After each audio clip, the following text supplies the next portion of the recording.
My friend Sid was one of the most inspiring people in my life. Though she broke her spine at age 20 in a mountain climbing accident, nothing slowed her down. She lived life to the fullest.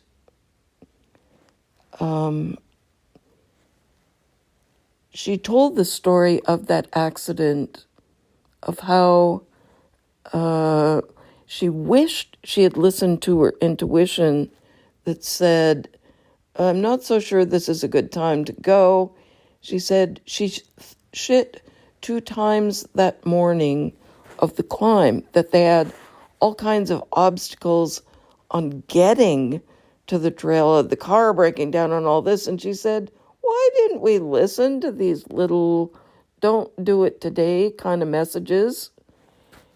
But they set off to climb anyway. Sid was such a good climber that she climbed with the hot dogs. She climbed with the best of the best guys in the town that climbed mostly in the North Cascades, which were nearby. The North Cascades are sharp, jaggedy peaks, and they had set out to climb up one of those, not a rounded volcano, but one of these jaggedy peaks. So that morning they were up early and set off up the mountain. They were cocky enough that they did not rope up, because who needs a rope? Who's going to fall? This kind of thing. So they're step, kick, step, kick, step, kick, step up the steep snow. When, Sid slips and slides down that steep snow. They're not roped up. So what happens? She crashes into an outcrop of rock. Crashes and comes to a screeching halt. All of her buddies come running down. She says, you guys, I can't feel my toes. This is not a good sign. So one of the crew runs the fastest he's ever run down, out the trail to the car to get some help. This was way before cell phones, and they were so deep into the mountains, there was no reception anyway. So finally, he gets the request in for a helicopter to come to help. Sid was helicoptered out, and then to the emergency room, and then back home to Colorado to the best rehab hospital possible. They did a really good job at that rehab center. I think Sid already had an attitude about how you live life. What I learned in doing all these things with her later was many people that have spinal cord injuries are really full tilt people. But, so they even taught him how to have sex if you don't have any feeling, from half your spine on down. I mean, what else could you want to know? I mean, they suited her up with a car that you drive with your hands, not with your feet, and all this kind of thing. I was pretty impressed to see her come back, to show back up to school, and she was just so full of life. We got to know each other better, though, when we both transferred to the University of Washington.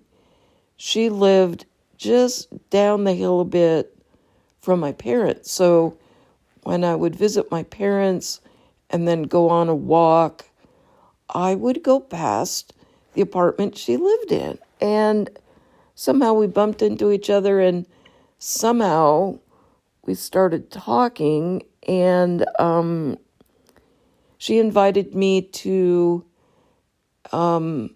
go with her to where they'd asked her to judge a river kayaking race. She asked if I would be her horse and carry her down to the edge of the river where all the judges sat. And that was really our first adventure together, me piggybacking her down.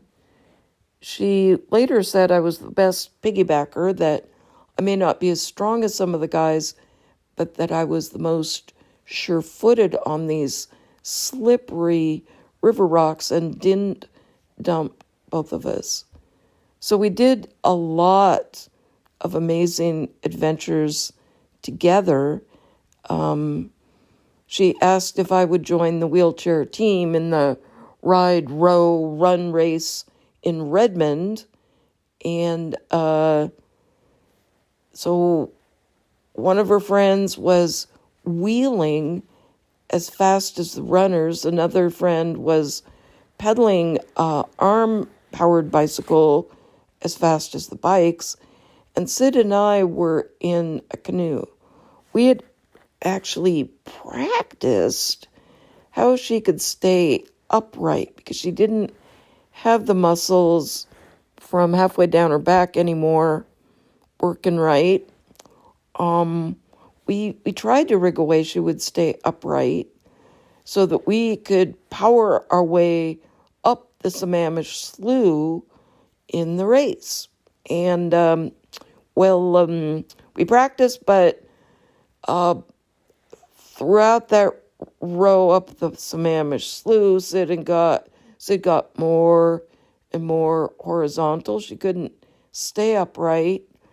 And so Y was powering the canoe in the back, and we came in a very, very proud last. It was really fun.